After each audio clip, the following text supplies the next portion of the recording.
The corrosive fluid can burn the skin, and it takes days for the wounds to heal properly. How do bombardier beetles shoot their bombs?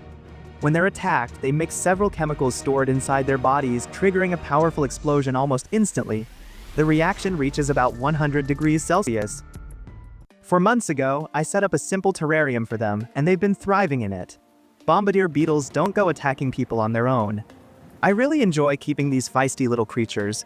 They're actually very low maintenance and don't need strict control over their environment or temperature. 4 months later, let's see what's changed here.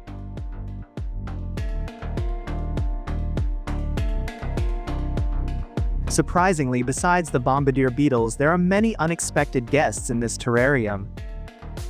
A large number of woodlice have actually bred inside, and they're quite adorable too.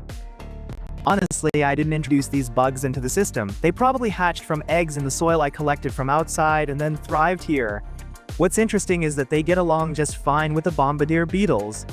I've never once seen the beetles attack them. Look! There are 2 woodlice trying to mate. I often see insects either breeding or fighting over food in here.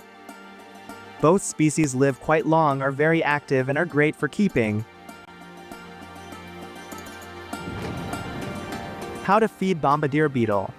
I selected one bombardier beetle and placed it in a separate glass container to observe it more easily.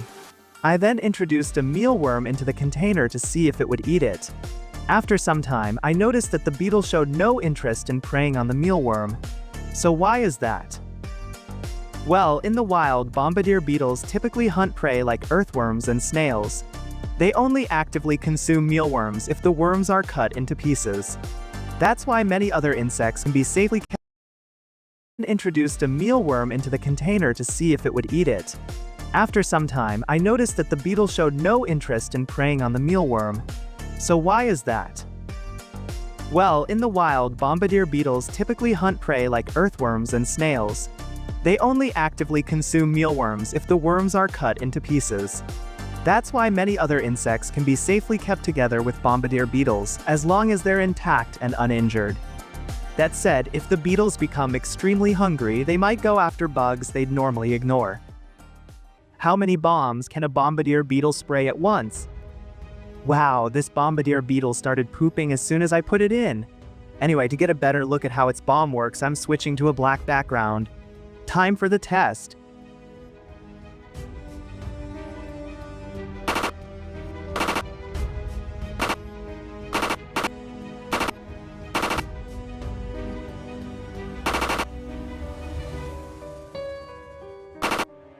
Oh my god! In this test, it fired off more than 10 bombs in a row. Absolutely amazing. To capture more detail, I got a new camera.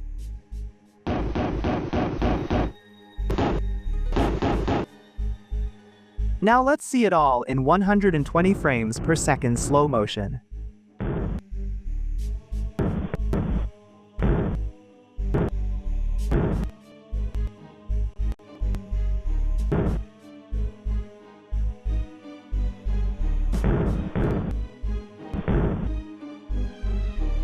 Wow, the spray left noticeable marks on the glass and smells just like gunpowder, so unique.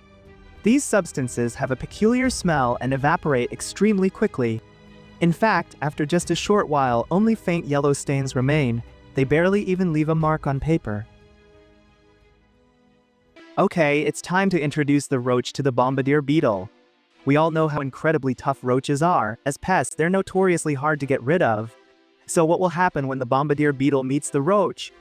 In fact, when the bombardier beetle isn't particularly hungry, they get along just fine. Besides, roaches are quick and agile, not an easy target.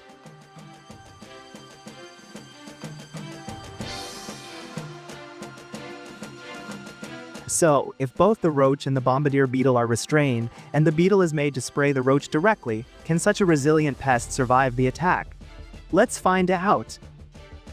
Since the actual footage might be disturbing to some viewers, I used animation instead, but the result turned out quite different from what I expected. Now, let's check on the roach. It doesn't seem too bad, still moving around normally.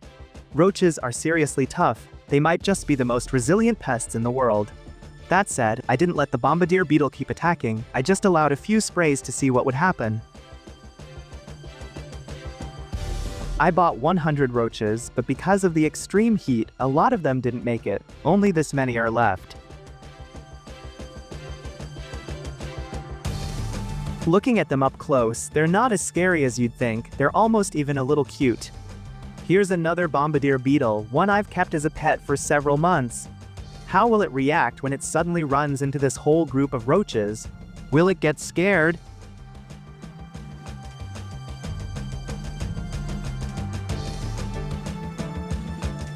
These are actually feeder roaches that I bought for feeding my pets. But I've never seen the bombardier beetle actually prey on them. I once kept both the roaches and the beetle together in the same enclosure, and they coexisted peacefully for a long time without any issues.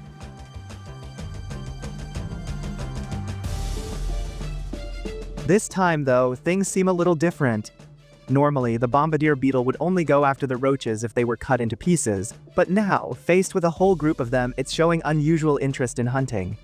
Maybe it's extra hungry? Though I did feed them just 3 days ago, so they shouldn't be that starved. Not entirely sure what's going on here. Well, here's the awkward part. The feeder roaches are really quick and have slippery shells, so the bombardier beetle is having a pretty hard time catching them. It tried many times but just couldn't get a hold of any. Surprisingly, it just caught one of the feeder roaches and has a firm grip on it.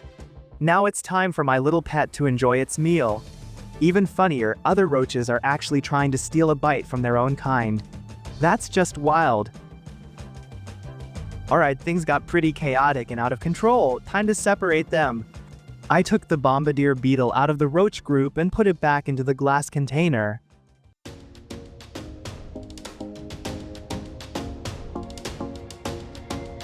These little guys are always busy scurrying around. They must be hungry too, so I got some food ready for them. It didn't take long for one bombardier beetle to spot the treat. It seemed worried another might steal it, so it quickly grabbed the food and ran off. These insects have a keen sense of smell, so trying to keep the food all to itself isn't that easy.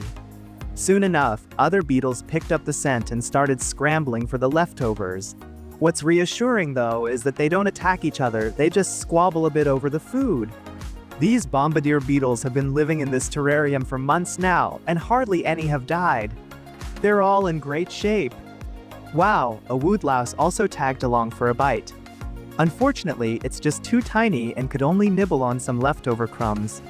Alright, now I'll put back some of the simple decor to give them good hiding spots. That's better. Okay, that's all for today's episode on bombardier beetles. More fun pet videos are on the way. Thanks for watching and for your